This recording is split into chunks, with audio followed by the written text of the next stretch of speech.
Samajwadi party का गढ़ कहे जाने वाले बदायूं में पार्टी के अच्छे दिन नहीं दिख रहे हैं। इसलिए इस सीट पर लोकसभा चुनाव के लिए प्रत्याशी को लेकर सपा में सस्पेंस बरकरार है।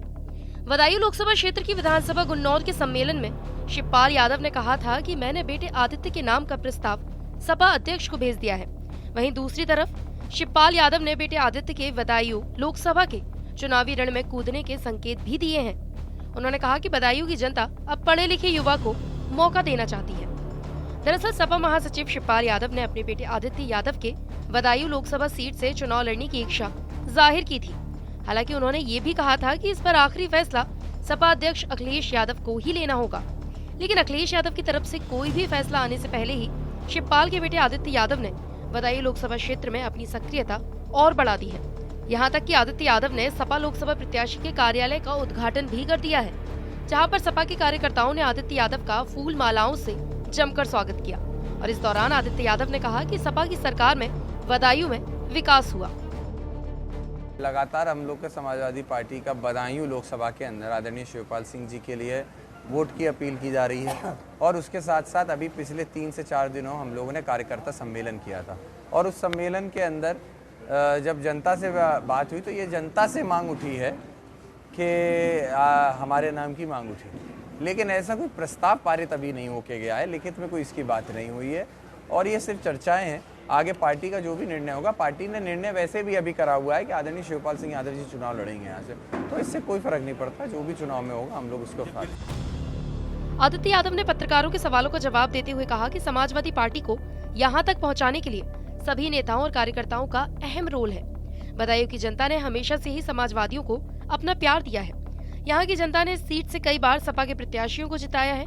मैं बहुत ही खुशनसीब हूँ कि यहाँ की जनता का प्यार और समर्थन मुझे लगातार मिल रहा है। देखिए, ये सब वो लोग हैं जिन्होंने समाजवादी पार्टी को यहाँ तक पहुँचाया है। नेताजी जब से चुनाव लड़े थे, आदरणीय प्रोफेसर रामगोपाल यादव जी यहाँ से चुनाव लड़े।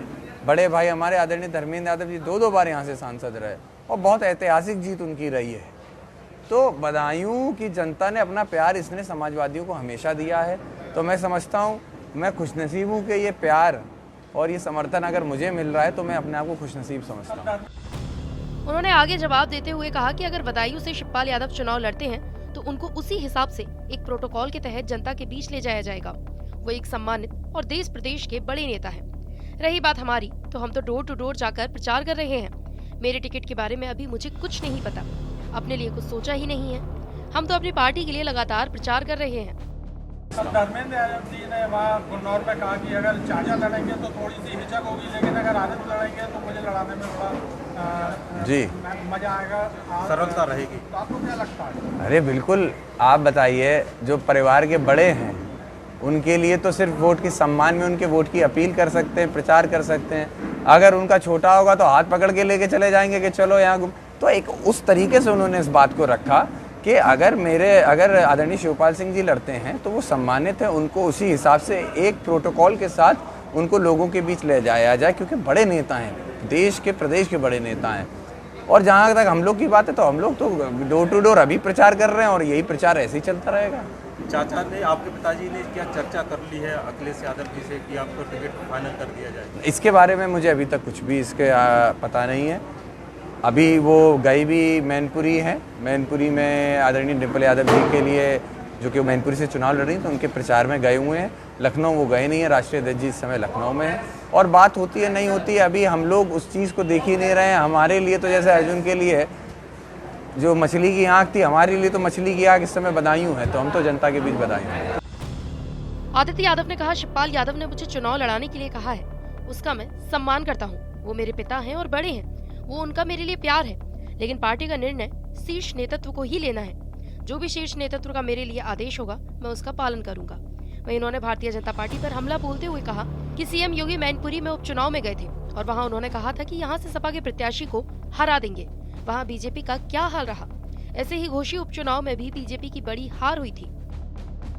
भारतीय जनता पार्टी की भाषा में कहा जाए तो क्रोनोलॉजी को समझिएगा। मैनपुरी का उपचुनाव हुआ, वहाँ मुख्यमंत्री जी गए, मंच से बोला कि यहाँ तो इनको हरा के रहेंगे। मैनपुरी से ख़त्म इनका जो भी था, गढ़ बता सब कहा। कितने लाख से जीत हुई?